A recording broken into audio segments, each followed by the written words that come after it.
Guys, welcome back again to my channel. So eto, nandito na naman tayo guys sa another moto vlog natin na kung saan meron na naman tayong na-discover, no, or na-ispatan dito sa isang kasa. Ito pong kasa na ito ay matagal na rin po sa merkado, kilalang kilala kasi ang mga motor nila talaga namang quality at talaga namang tumatagal. Kaya ako po nasabihan dahil meron akong sariling brand ng motor na ito.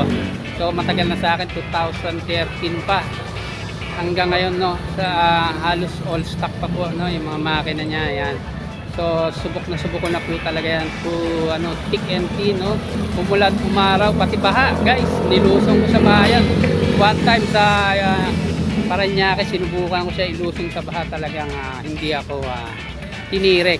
So ayun guys, bago nga pala ako magsimula guys, kung bago ka lang sa aking channel, no, baka naman makalambing po sa inyo na subscribe, like, share, comment. Pakihit nyo na rin po yung notification bell para updated po kayo sa aking mga video. So at eto guys, pwede kayong cash, pwede kayong hulugan dito sa branch na to. At yung requirements dito, like po sa ibang kasa, easy as 1, 2, 3 katulad po ng madalas natin sinasabi. At ang features po natin ngayon guys, yung isang bagong hango, no? Sabi nga nila mainit-init pa yung latest na labas ng SYM. Yes, you heard it right, no? Yung Jet 150cc. So ayun guys, huwag natin patagalin, samahan nyo ko at i-review na natin. Let's go. Ito nga guys, ito yung ating feature ngayon, no? Itong Jet X 150, no? Ito, may nagre-request po sa atin ito na kasama daw natin ito sa vlog natin kasi nga naman talaga ang looks nito at syempre yung quality. Ito nga, katulad na sinabi ko sa inyo, meron akong ganitong klase ng motor, kaya masasabi ko na recommendable po, no? Pagdating sa quality, looks, sa performance, hindi po kayo mapapahiya dito. So ayun guys, ito, titingnan mo natin ito. Ito, ang ganda nito. Yung harapan pa lang guys, talaga namang napakaganda ng detalye nito, yung details nito. Yung harap or yung, ito yung mukha nito, no? Para siyang robot, no guys. Ayan, no? Ang ganda, oh. Kumbaga, sporty looks. Ayan, no?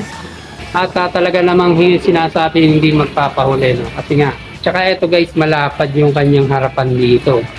Ayan, ang lapad niya guys. Tapos ito para siyang diyan sa Transformers ang datingan. Tapos meron siyang carbon dito guys, ayan, sa ilalim ng headlight.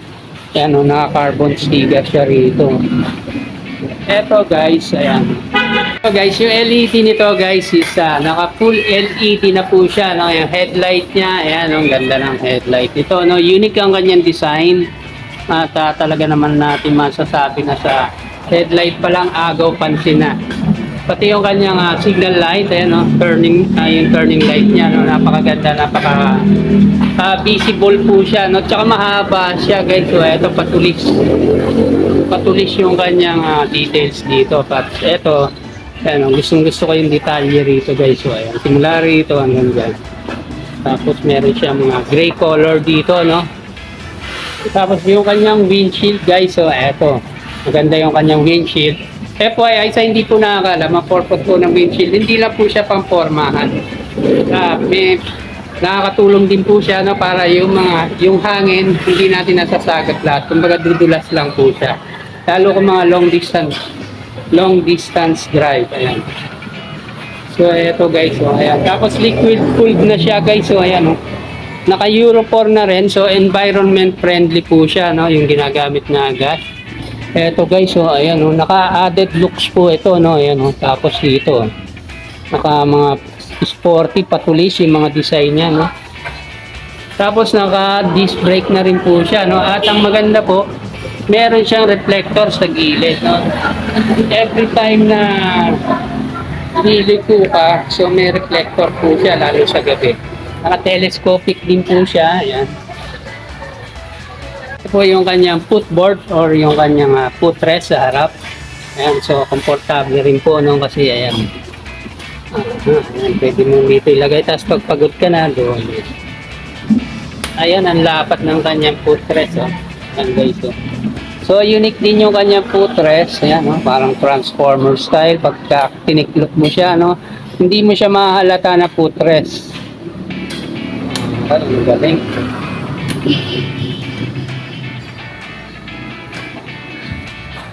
Naka-dual disc brake and dual shock na rin po siya, no? Ayan, left and right. Tapos naka-rear disc brake. So dual disc brake po ito. So mas maganda yung kapit ng kanyang preno. Ayan, at may reflector din po. Full LED na rin po yung kanyang signal light at yung kanyang tail light. No? Ang ganda. So ito, gusto ko yung ganitong klase ng tail light guys. Kasi no, kumbaga nasa loob siya, in case na masagi ka, no, unlike kung nakalabas siya, no. So mas ano siya, mas safe siya pag ganyan na setup para sa akin po. No?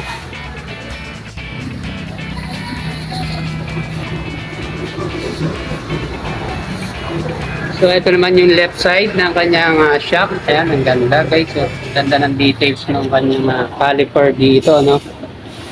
Ayan, disc brake. So maganda, swak na swak to guys, no. Kung lalo kung mga long distance drive kasi nga yung brake niya is naka dual disc brake na, no. So mas safe ka po sa biyahe. Sa bila. Ayan, ang ganda.